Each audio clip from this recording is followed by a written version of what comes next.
you ever thought, what would happen if you were traveling on a train and suddenly it stopped in a completely deserted place?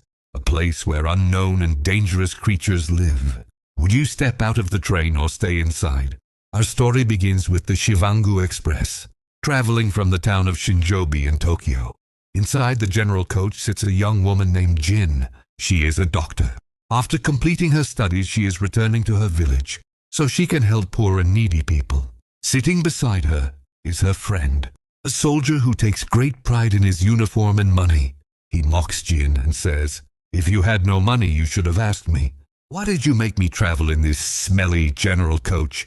Jin calmly replies, "I grew up among these people. I have no problem with them. If you are so uncomfortable, you can get down at the next station." After some time, a small snake suddenly enters the coach and slowly starts climbing onto the soldier's shoulder.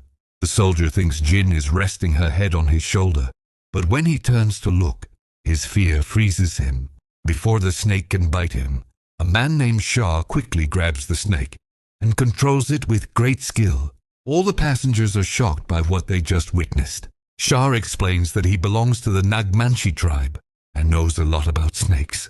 But the arrogant soldier accuses him, saying this must be his trick, that the snake is trained to scare people and take their money. Jin steps in and says, "You should thank him. He just saved your life." But the soldier refuses even to shake hands. It is then revealed that Shah sells pickled snake meat. The story moves forward, when suddenly the train stops with a violent jolt. The train stops because an animal appears on the tracks. Darkness surrounds the area. Nothing can be seen clearly. A woman looks out of the window, and in the very next moment, something unknown pulls her out violently. Everyone steps back in fear. When they look again, the window is covered in blood. Terrified passengers rush toward the first-class coach. Suddenly, a giant snake attacks a man, and within seconds, the coach is filled with dozens of snakes. Chaos erupts everywhere. Some passengers are killed.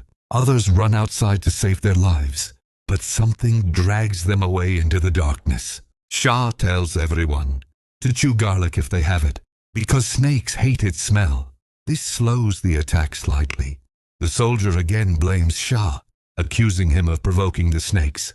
Jin stops the argument. Suddenly, loud banging is heard on the door. The door breaks open, revealing a massive two-headed python. It swallows more than half the passengers alive.